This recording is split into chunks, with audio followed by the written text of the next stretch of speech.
Welcome to Howay Say. Newcastle United just lost 3-1 to Everton in a pre-season friendly. What did you make of that? Well, to be honest, I actually felt that the game started well from Newcastle. Going into the game itself, Newcastle put a lot of the key hitters out there. When you look at the starting 11, there's probably about 8 players or so that will be starting against Liverpool in 2 weeks. And they came out the gates kind of how they finished off with Valencia. I thought they were expressive, they created moments in the game. And Everton for around 25 minutes or so just didn't know what to do. The issue for Newcastle was the lack of quality. They had chances in front of goal, they didn't take any of them. And it's so obvious to say, but Newcastle plays like a team that hasn't got Bruno, Gordon, Tonali or Isak, and that's exactly it, because it's a team that's so much quality over the past 12 months. And yes, they're bringing potential, yes, they're bringing these exciting players in, but they don't have the quality here and now, and that's the biggest kicker for them, and that's exactly why they're being exposed like that today against Everton. Yeah, definitely. You say they haven't got the quality. Is there a single area where you think they're lacking? Obviously, you mentioned Bruno and Tonali. Was it in the middle of the park that they lacked? Well, I actually think it's kind of all over the pitch, to be honest, because Botman, as much as I like Botman, he doesn't look anywhere near good enough this summer. He was poor against Bristol City, was lucky not to score an own goal against Valencia. Yeah. He gave us the first. He gave Everton the first goal today. When you look at Botman, he's a massive liability, if we're going to be honest. I'm not just basing this off this summer. It's not a fickle reaction. If you watch Botman week in, week out last season, he gets bullied against any physical striker. Newcastle conceded a lot of goals, and there's a reason why they conceded a lot of goals last summer. And I reckon Botman is one of the big parts to do that.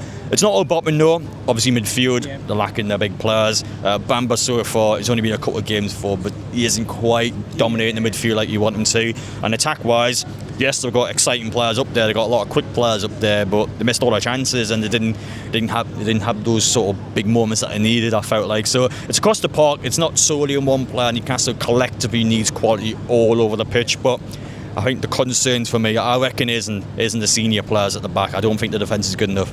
But obviously there's still Burn to come back. Obviously he joined yesterday. Shaw's injury. Do you think they need to look to the transfer market to bring someone in, or are you confident between those 4 players, obviously Botman and Chow included, it's enough cover there? They need a centre-half. I'm not convinced to sign a centre-half, but I really feel like they need a centre-half. You just mentioned Burn and Shaw there, they're both 33, 34, like they're quite old players. So look, I think Burn obviously probably will be captain behind the scenes. I think Burn's going to have a massive part at the club this season. Listen, he's still got quality there, he's still a good player, but yeah, we need a centre-half. We're desperate for a centre-half. Again, I don't want to kind of solely pinpoint on Botman, but he's a player that concerns me. He concerns me a lot. I'm not convinced of him at all. I like the goalkeeper, Lucas Howay. I thought he was pretty decent today. I think the goalkeeper situation certainly has the quality there.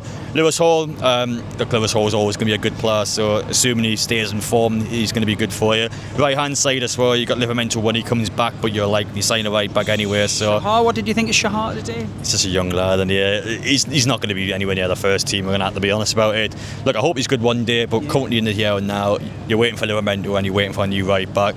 Centre-halves again. The centre-halves is a big thing for me because I'm just not 100% convinced they'll sign a centre-half. I think there's every possibility they might actually not sign one. Which leaves them very exposed. But you did mention the captain. Obviously, last week Chow had it when we were in Valencia. Chow was the captain. Obviously, at the start of the game today, it was Joe Linton. I personally think Joe Linton's a great shout for captain, but you mentioned Burn. Who do you see being the captain overall?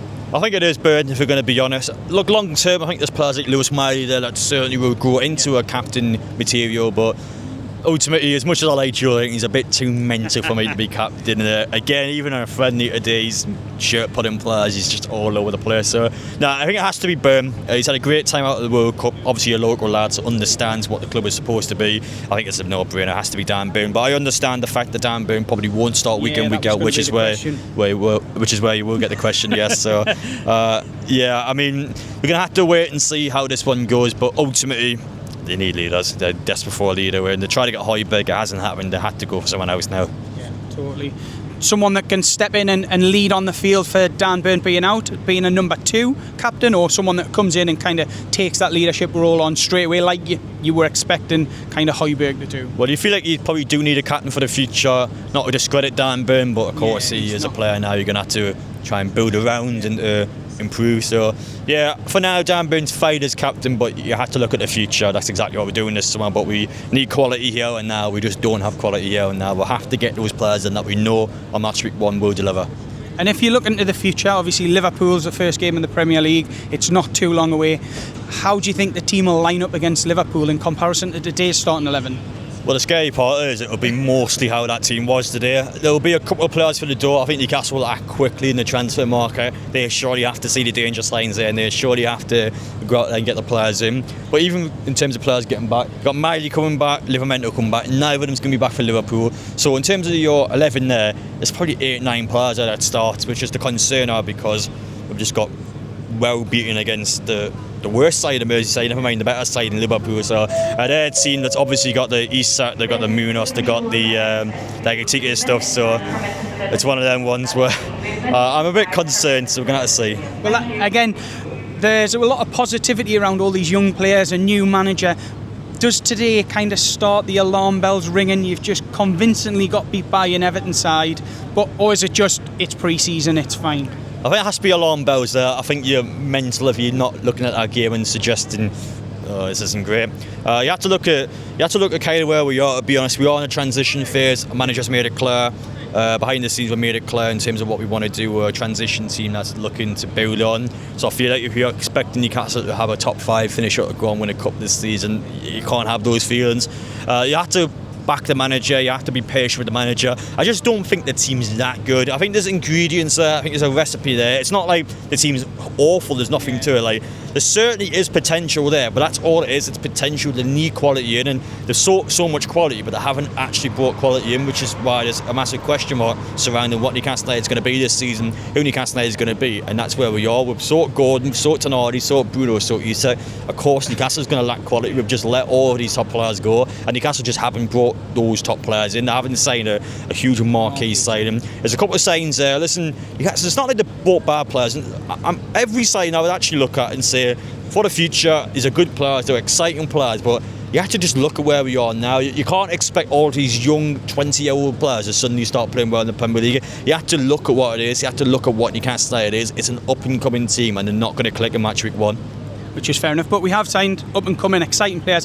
What do you think of them so far? We'll start off with, obviously, Torre on the wing. Well, Torre is a huge pleasant surprise to see someone that runs at players. Again, he's not scared to take players on. He wants to run at the opposition. Compared to Gordon and Barnes, who are two players that don't typically tend to want to take players, and they're a bit more sort of combining, passive. The Torre just runs. It's exciting to see. It's a player that, I mean, he hasn't had any shots so far. Well, he certainly likes to whip the ball on the left-hand side. So if you're in the right spot, then you've certainly got the options there. I like Sean Sturridge, probably the sign. 18 years old. He just looks like he's so much older. He looks like he understands the game. He knows what he wants to do. He knows where he wants to be. I think certainly in terms of players, for around £20 million, whatever it was, that's one of the bargains of the summer. That's a quality zero. Bamba, so far, it's too early. I've seen people be very critical towards Bamba. It's far too early for him. I think there's a player there. That has to have a bit of time to get used to it. But he's got massive shoes to fill. He's filling Tonali's shoes, he's filling Bruno's shoes. Like, people are obviously comparing him to those sort of players, but he's not going to stand a chance to be compared to those players. So it is what it is. As I said before, I like the goalkeeper, Lucas Honacek. He's much better than Pope. Even here and now, I could come out of that and tell you that he's a better goalkeeper than Nick Pope. So he pulled off some great stops today. So if that fills you with confidence going forward, I think Bamba looks like he's got the potential to grow, but at the moment he's not ready to step in and be a starter. Do you think that's safe to say? Probably, yeah. Obviously Joe Linton's always going to start. I actually could probably get Sean Sturridge not against Liverpool, to be honest. I think, why not? He's a young lad, he's done well pre-season. Just give him a chance. Why not? It looks like a slightly different formation. It looks like he's went with the two in front of the back four today. It was Joe Linton and Bamba to start off. What did you think of that? Did you think it offered a bit more cover, or? Well, I mean, every time everything got forward, it looked like they were going to do something. Newcastle started the game well, but once they conceded, their heads just dropped. Like, there was almost a bit of a defeatist mentality. They kind of conceded the goal and just lost all signs of cohesion. They lost that self-belief, and Everton just kind of just walked the game through after that. It wasn't even like Everton had an overly great performance. I thought they were all right, but their all right was much better than us, and that is the concern, because Everton, with all due respect, probably around a mid-table Premier League team, and Newcastle were well beaten against them. So it's and if that's something to measure from, if Everton are a kind of a mid-table Premier League team and we've just convincingly got beaten today, does that then signal you're going to be bottom half looking over your shoulder going into the new season? I think you have to be honest, it's probably, as things stand, it's more likely it's going to be that. But again, as I said, they're probably going to sign 4 or 5 players. So if those 4 players are all stars, it's a completely different team. So I honestly couldn't stand here now and to tell you that's what Newcastle could be. Because again, I got every sort of belief and confidence that if they get those players in, they'll have a good season. Again, I think the ingredients are there. It's not like it's a bad team. It's a decent team that just needs more. But if they get more, which they should be getting more, then I think Newcastle will do well. So it kind of just depends on that. But until we get those players in, I can't go too much into it. Fair. And demanding more. One person I noticed today on the touchline who was demanding a lot was the new manager. I don't know if you watched him during the game, but he was screaming instruction, he was clapping, he was pointing.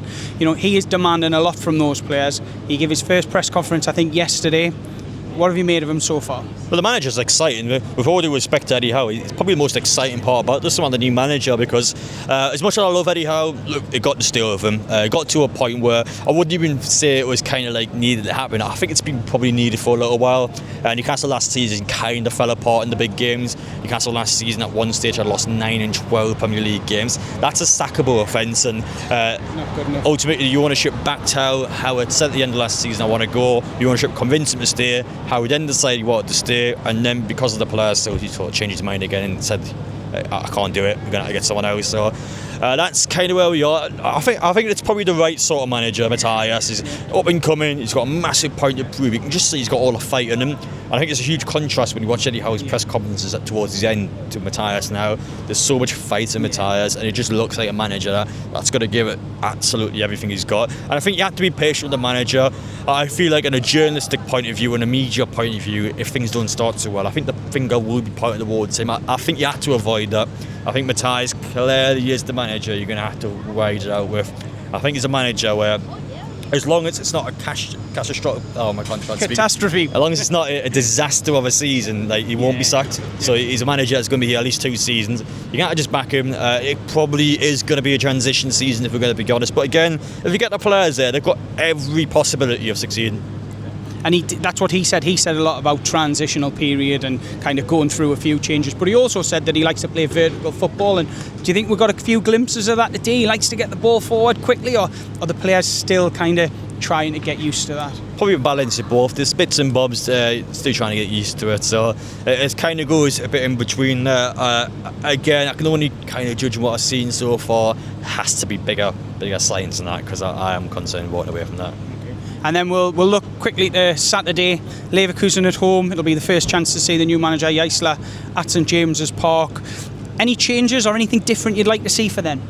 Well, to be honest, I don't think he probably makes many changes. I think you're obviously going to split the team into 2. The second half team today, you'll probably see mostly that together. There'll be a couple of players that start out, go with them, and you'll have a different 11 for the hard game. It's kind of what the weekend sort of games are. You're always going to have these sort of meshed up teams. So yeah, we're going to have to just hope there's some good performances there. I need something to take away from that, because there weren't many good performances there. So that's kind of the biggest thing you need from the weekend. They're going to have to be someone that steps up. Someone has to kind of take that gear and just to say, I want to play against Liverpool. Yeah. And who do you think really needs to prove themselves? Who fight the way into that starting 11? Who's on the the cusp of being dropped and not looked at and could potentially fight the way in there? Valdemar got to do a lot more for a £70 million striker.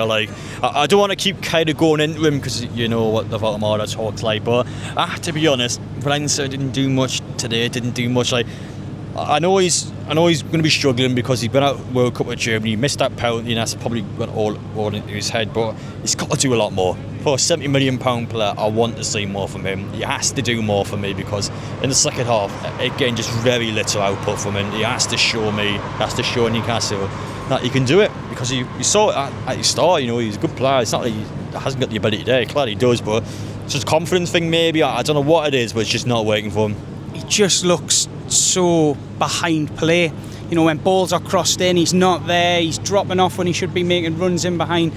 It just isn't clicking for him at the moment, but hopefully he can play himself into some form. Another player that I'm kind of watching to see do something, who hasn't yet, is Jacob Ramsey. I thought he was thought he was all right, maybe against like the Bristol Gateshead, but there's not really too much to say there. I mean, yeah, I don't disagree with it. Obviously, last season he had some very strong spells at Newcastle, so far it's just... He's got to be one trying to fight his way into a starting 11. Yeah, I mean, with the amount of midfielders we've got, definitely considering Newcastle still looking to buy one as well. I probably would agree, actually. I think he does need to show some more. Fair. And then, who would you go with as your number 9 for Leverkusen? Well, it's probably Wissel Sula again. He likes to kind of play too, doesn't he? It's like a natural number 9, kind of like a bit more of a striker that drops off, but kind of has 2 going forward while attacking. So I probably would do what he done today. Wissel Sula, I want to see more from him. Wissel showed that quality against Valencia. Sula had a very strong end last season. Haven't quite seen it from him so far this summer. So yeah, I probably would do that. Nice one. Well, let's look forward to Leverkusen. Nice one. Cheers. Appreciate it. Thank you. Thank you. Cheers. Have a good day. Yes.